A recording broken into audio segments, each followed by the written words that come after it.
Hello friends, स्वागत है आपका मेरी नोकझोंक ऑडियो लव स्टोरी चैनल पर। आप सुन रहे हैं मिस्टर डेविल की मिस्ट्रेस डेविल भाग 14। पिछले एपिसोड में आपने सुना डेनियल रूम मेंशन में सभी हमलावरों को जान से मार देता है और वो एक खास सिग्नल द्वारा अभ्युदय के पास मैसेज करता है और उससे वीडियो कॉलिंग पर बात करता है। अब आगे अभ्युदय ऊपर अपने कमरे में आया और लैपटॉप को लापरवाही से बिस्तर पर फेंकता हुआ बालकनी में आकर खड़ा हो गया। इस वक्त उसके दिमाग में कुछ चल रहा था। उसने अपनी शर्ट को निकालकर कुर्सी पर फेंक दिया था। अब वो पूरी तरह से शर्टलेस था। उसके कंधे से खून बहकर सीने और पेट पर फिसल रहा था। अभया दौड़ते हुए कमरे में आई। जब उसकी नज़र बालकनी में खड़े अभ्युदय पर पड़ी तो वो जल्दी से उसके पास आई। उसके हाथ में से अभी भी मेडिसिन बॉक्स था और चेहरे पर ढेर सारी चिंता। वो जल्दी से उसके पास आई और बॉक्स को वहीं रेलिंग पर रखकर खामोशी से उसकी चोट को साफ करने लगी। अभ्युदय के इतनी हड़बड़ी में आने से ब्लीडिंग फिर से शुरू हो गई थी। दोनों के चेहरे पर कोई भी एक्सप्रेशन नहीं था। जहां अभ्युदय की नज़रें सामने की ओर थी, वहीं अभया की नज़रें जख्मों पर। दोनों बिल्कुल खामोश थे। 10 मिनट के अंदर अभया ने प्रॉपर तरीके से ड्रेसिंग की और उसके बाद कमरे में आ गई।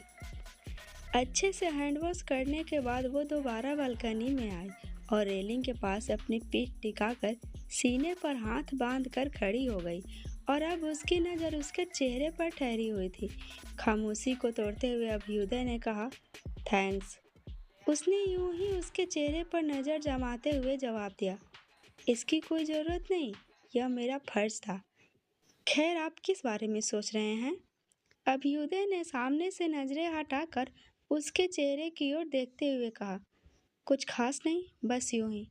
अभया हल्के से मुस्कुराई और उसकी ग्रे आंखों में देखते हुए बोली, बताना नहीं चाहते तो कोई बात नहीं, मगर इस तरह से झूठ तो मत बोलिए। आपको क्या लगता है आंखें पढ़ने का हुनर सिर्फ आपको आता है? अभ्युदय बिना कुछ बोले उसकी आंखों में देखे जा रहा था। उसे हर बार अपने लिए जज्बात नजर आ रहे थे। उसकी शांत आंखों में कुछ हलचल हुई और उसने बिना किसी वार्निंग के अभया की कमर में हाथ डाला और उसे खींचकर अपने करीब कर लिया। अचानक से उसके इस तरह से खींचे जाने पर वो खुद को संभाल नहीं पाई और उसका एक हाथ उसके कंधे और दूसरा उसके खुले छाती पर ठहर गया। उसे अपने हाथ पर उसकी बड़ी धड़कनों की हलचल साफ महसूस हो रही थी। उसकी करीबी को महसूस कर अभया की धड़कनें भी शोर करने लगी थी। दोनों की नज़रें एक दूसरे में उलझ गई। वो पहली बार एक दूसरे के इतने करीब आए थे। दोनों एक दूसरे की आंखों में देख रहे थे जब अभ्युदय ने अपना दूसरा हाथ उसकी गर्दन में डाला और उसका चेहरा हल्का सा ऊपर उठकर खुद की ओर करीब किया। दोनों की सांस एक दूसरे के चेहरे से टकरा रही थी, जिससे उन्हें एक अलग ही एहसास महसूस हो रहा था। अभ्युदय 2 पल तक खामोशी से उसे निहारता रहा, फिर अगले ही पल उसकी आंखों को बंद कर उसके चेहरे की तरफ झुक गया। अभया ने उसके कंधे पर अपनी पकड़ को मजबूत किया और उसकी भी आंखें बंद हो गई। अभ्युदय ने बंद आंखों के साथ पूरी शिद्दत के साथ उसके माथे को छुआ। पहली बार उसके होठों का स्पर्श महसूस कर अभया सिहर गई। उसकी धड़कन सामान्य से तेज हो गई और वो एक अनोखे एहसास को जीने लगी। अभ्युदय ने अपनी बंद आंखों पर अपने होठों को रखा, फिर अगले ही पल उसके गालों को अपने होठों से छुआ। उसके बाद उसकी नाक और चीन को भी चूम लिया। फिर आखिर में अपनी हल्की आंखें खोलकर उसने उसकी तरफ देखा। अभय आंखें बंद किए उसके एहसास को महसूस कर रही थी। उसका गोरा चेहरा हल्की गुलाबी रंगत में बदल गया था। उसकी सांसें भी कुछ तेज थी, साथ ही उसके कंधे पर उसकी काफ़ी मजबूत पकड़ थी। कुल मिलाकर वो इस वक्त पूरी तरह से उसके एहसास में डूब गई थी। अभ्युदय ने कुछ पल ध्यान से उसके चेहरे को देखा और फिर अगले ही पल उसके कानों में धीरे से जाकर कहा, आई वॉन्ट परमिशन टू किस यू, कैन आई? उसकी बात सुनकर उसकी आंखें झटके से खुल गई और ठीक उसी समय अभ्युदय ने अपना चेहरा उसकी आंखों के सामने किया। दोनों की नजरें एक बार फिर आपस में उलझ गई। उसका इस तरह से परमिशन मांगना अभया के दिल को छू गया। उन दोनों के बीच ऐसा रिश्ता था कि इजाज़त मांगने की कोई ज़रूरत नहीं थी। फिर भी उसने उसकी इच्छा का मान रखा। इसी ख्याल से वह मुस्कुराने लगी और बिना कुछ बोले उसने अपनी आंखें बंद कर ली। उसके जवाब को समझकर उसकी धड़कन भी सामान्य से तेज हो गई और उसने गहरी निगाहों से उसे देखा। फिर अपनी आंखें बंद कर उसके होठों को अपने होठों पर रख दिए और अगले ही पल उसने अभया को थोड़ा और करीब किया और उस पर अपनी पकड़ को मजबूत करते हुए पूरे पैशन के साथ उसके होठों को चूमने लगा। अभया, जो पहले से ही उसे बहुत प्यार करती थी, वो उसके एहसास को जी रही थी। उसने भी उसका पूरा साथ दिया। उसने अपने हाथ को उसके कंधे से ले जाकर बालों में उलझा दिया और थोड़ा सा ऊपर उठ गई, जिससे वो अब थोड़ा और करीब आ गए और इसी के साथ उनकी किस पहले से ज़्यादा पैशनेट हो गई। थोड़ी देर में जब उन दोनों की सांस अनियंत्रित हो गई और उन्हें तकलीफ होने लगी, तब जाकर अभ्युदय ने उस पर अपनी पकड़ को ढीला किया और एक आखिरी बार उसके होठों को बाइट कर उसे खुद से अलग किया। उसने अपने माथे को उसके माथे से लगाया और आंखें बंद कर गहरी सांस लेने लगा। अभया का भी हाल कुछ ऐसा ही था। वो भी गहरी सांसें भर रही थी। उसका एक हाथ अभी भी उसके सीने पर था। 2 मिनट बाद उसने खुद को स्टेबल किया और अपनी आंखें खोलकर अभया की तरफ देखा। वो अभी भी आंखें बंद किए खड़ी थी। उसने धीरे से उसके कान के करीब जाकर कहा, पहली किस मुबारक हो मिसेज राणा। अपनी बात कहने के साथ उसने उसके कानों को भी अपने होठों से छू लिया।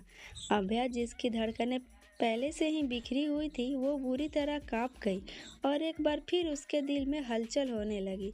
उसने इस बात को महसूस किया और धीरे से कदम पीछे लेते हुए बोली, तैयार हो जाइए, हम थोड़ी देर में यहाँ से निकलेंगे।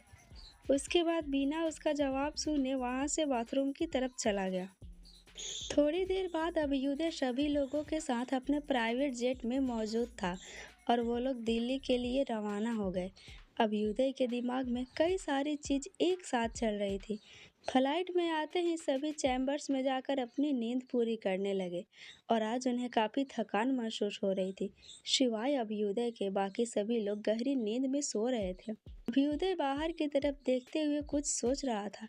उसके दिमाग में सबसे पहला ख्याल अपने दादाजी का आया, मगर अगले ही पल उसने इस ख्याल को झटकते हुए कहा, वो इस समय ऐसा रिस्क नहीं लेंगे। वो जानते हैं कि अगर मुझे कुछ भी हुआ तो उनकी ख्वाहिश पूरी नहीं हो पाएगी और फिर वो अपने प्लान में कामयाब नहीं हो पाएंगे। तो फिर कौन हो सकता है जिसने हम सब पर हमला किया। इन्हीं सब चीज़ों के बारे में सोचकर अभ्युदय की आंखों के आगे एक चेहरा आया। उसने अपनी आंखें बंद कर ली और खिड़की से सिर लगाकर बैठ गया। उसके चेहरे पर कोई भी इमोशन नहीं था, लेकिन 2 पल बाद ही उसकी आंख के कोर भीग गए थे और उसमें से आंसू लुढ़क कर गालों पर बिखरने लगा था। न जाने वह सोचते सोचते किन ख्यालों में खो गया कि उसे एहसास भी नहीं हुआ कि उसकी आंखों से आंसू बरस रहे थे। 2 घंटे तक वो यूं ही बैठा रहा। उसके चेहरे पर अब धीरे धीरे बेचैनी नजर आने लगी। जब उसने धीरे से कहा, माँ, इसी के साथ उसने अपनी आंखें खोली और उसकी आंखें बुरी तरह लाल हो गई थी। उनमें एक दर्द सा झलकने लगा। उसने एक लंबी गहरी सांस ली और खुद को स्टेबल किया। उसने अपना फ़ोन निकाला और एक तस्वीर को देखकर एक बार फिर वो बेचैन हो गया। थोड़ी देर बाद उसने फिर से खुद को संभाल लिया और अब वह बिल्कुल पहले की तरह नज़र आ रहा था। अभ्युदय ने अपना ध्यान भटकाने के लिए लैपटॉप बाहर निकाला और अपना काम करने लगा। अब एक यही तरीका था जिससे वो खुद को व्यस्त रख सकता था। इधर राणा पैलेस में भी अभ्युदय के ऊपर हमले की खबर पहुंच चुकी थी, जिससे रणधीर राणा और साहिल राणा के माथे पर चिंता की लकीरें नजर आ रही थी। दोनों इस वक्त लिविंग एरिया के सोफे पर बैठे हुए थे और उनके सामने एक आदमी खड़ा वहां की सिचुएशन के बारे में बता रहा था। साथ ही उसने यह भी बताया कि ग्रे मेंशन पर भी हमला हुआ था। इन सब बारे में जानकर वे दोनों पहले एक दूसरे को देखने लगे, फिर उस आदमी को वहां से जाने का इशारा किया। दोनों के चेहरे का भाव पूरी तरह से बदल चुका था और अब वो खाली नज़रों से एक दूसरे को देख रहे थे। रणधीर राणा ने उनकी आंखों में देखते हुए सवाल किया, ऐसा कौन हो सकता है जिसने उन पर हमला करने की कोशिश की। जहाँ तक हमने पता किया, इस वक्त उनका कोई भी ऐसा दुश्मन नहीं है जो उनकी जान के पीछे पड़ा हो। साहिल राणा ने यूं ही उनकी नज़रों में देखते हुए गंभीरता से कहा, सच बताइए बाबा, कहीं आपने तो अभियुक्त पर अपने आदमियों से हमला नहीं करवाया? क्योंकि इस वक्त किसी और से ज़्यादा उसे आपसे खतरा है। रणधीर राणा एक पल के लिए उन्हें देखते रह गए, फिर यूं ही बिना किसी भाव के बोले, हम जानते हैं आप ऐसा क्यों कह रहे हैं, लेकिन इसका ये मतलब नहीं कि आप हम पर शक करें। ये बात आप भी हमसे बेहतर तरीके से जानते हैं कि हम छुपकर वार करते नहीं, और यकीन मानिए इस बार हमने ऐसा कुछ भी नहीं किया। आप भी जानते हैं कि हमारे मकसद के लिए आपके बेटे का जिंदा रहना कितना ज़रूरी है। साहिल राणा खामोश हो गए, फिर सोचते हुए बोले, अगर आपने उन पर हमला नहीं किया और उनका कोई दुश्मन भी नहीं है, तो फिर ये काम किसने किया? रणधीर राणा सामने की तरफ देखते हुए कुछ सोच कर बोले, हमें ऐसा लगता है इस बार हमला अभ्युदय पर नहीं, उसकी बीवी पर हुआ है। वो भी तो कोई आम इंसान नहीं है, वो भी हम सबकी तरह दोहरी जिंदगी जीती है। हो सकता है उसका कोई दुश्मन उससे बदला लेने के लिए उसे टारगेट कर रहा हो। इन सब में अभ्युदय बीच में आ गया हो। उनकी बात बिल्कुल सही थी, ऐसा हो सकता था। कुछ सोचने के बाद साहिल राणा ने कहा, इसका मतलब हमें उस शख्स का पता लगाना है जिससे अभ्या को खतरा हो, मगर जहाँ तक मैं जानता हूँ उसका रिकॉर्ड इतना भी बुरा नहीं कि कोई उसके जान का दुश्मन हो। रणधीर राणा ने हल्के से मुस्कुराहट के साथ कहा, बिल्कुल, जिसका रिकॉर्ड जितना साफ सुथरा होता है, असल में उसके उतने ही दुश्मन होते हैं। खैर, फिलहाल आप इस बात का पता लगाइए और ध्यान रहे इस समय अभ्युदय को हर खतरे से बचाए, अभी वो हमारे लिए बहुत ज़रूरी है। उसके बाद वह बिना रुके वहाँ से अपनी छड़ी के सहारे अपने रूम की तरफ बढ़ गए। साहिल राणा उन्हें यूं जाते हुए देखते रहे, फिर एक ठंडी सांस भरकर अपने कमरे में चले गए। उन्होंने अपना फ़ोन निकाला और अपने हायर किए गए जासूसों से अभय की सारे डिटेल्स निकालने का ऑर्डर दिया। उसके बाद वो दोबारा से अपनी फैमिली फ़ोटो के सामने आकर खड़े हो गए, जिसे सोचकर कभी उनके होठों पर मुस्कुराहट तो कभी आंखों में उदासी झलक रही थी। रणधीर राणा ने हल्के से मुस्कुराहट के साथ कहा, बिल्कुल, जिसका रिकॉर्ड जितना साफ सुथरा होता है, असल में उसके उतने ही दुश्मन होते हैं। खैर, फिलहाल आप इस बात का पता लगाइए और ध्यान रहे इस समय अभ्युदय को हर खतरे से बचाएं, अभी वो हमारे लिए बहुत ज़रूरी है। उसके बाद वो बिना रुके वहाँ से अपने छड़ी के सहारे अपने रूम की तरफ बढ़ गए। साहिल राणा उन्हें यूं जाते हुए देखते रहे, फिर एक ठंडी सांस भरकर अपने कमरे में चले गए। उन्होंने अपना फ़ोन निकाला और अपने हायर किए गए जासूसों से अभ्या की सारी डिटेल्स निकालने का ऑर्डर दिया। उसके बाद वो दोबारा से अपने फैमिली फ़ोटो के सामने आकर खड़े हो गए। उनकी आंखों के आगे कई सारी तस्वीर आकर गुजर रही थी, जिसे सोचकर कभी उनके होठों पर मुस्कुराहट तो कभी आंखों में उदासी झलक रही थी। कुछ देर बाद उन्होंने आंखों में उदासी लिए हुए शुभांगी सिंह राणा, उनकी पत्नी के चेहरे पर हाथ फिराते हुए कहा, अगर हमने उस दिन आपकी बात मान ली होती, आज हम खुद को इतना मजबूर नहीं समझ रहे होते। उस दिन आपकी बात ना मानकर हमने अपना सब कुछ खो दिया। अब हमारे पास कुछ भी नहीं बचा। अब हम अपने आप को कभी माफ़ नहीं कर पाएंगे सुबी, पर हम आपसे किया वादा निभाएंगे।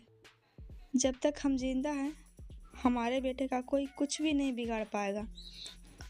हम अपनी आखिरी सांस तक अपना वादा निभाएंगे और हम बाबा साहब को कभी भी उसे नुकसान पहुंचाने नहीं देंगे। हम उसे नहीं खो सकते। एक वही तो है जिसे देखकर हम आज तक जिंदा हैं, वरना तो। अपनी बात कहते रहते उनकी आंखों से आंसू लुढ़क कर गालों पर बिखर गए। उन्होंने एक लंबी गहरी सांस ली और अपना सिर उस तस्वीर पर टिक कर आंखें बंद कर ली।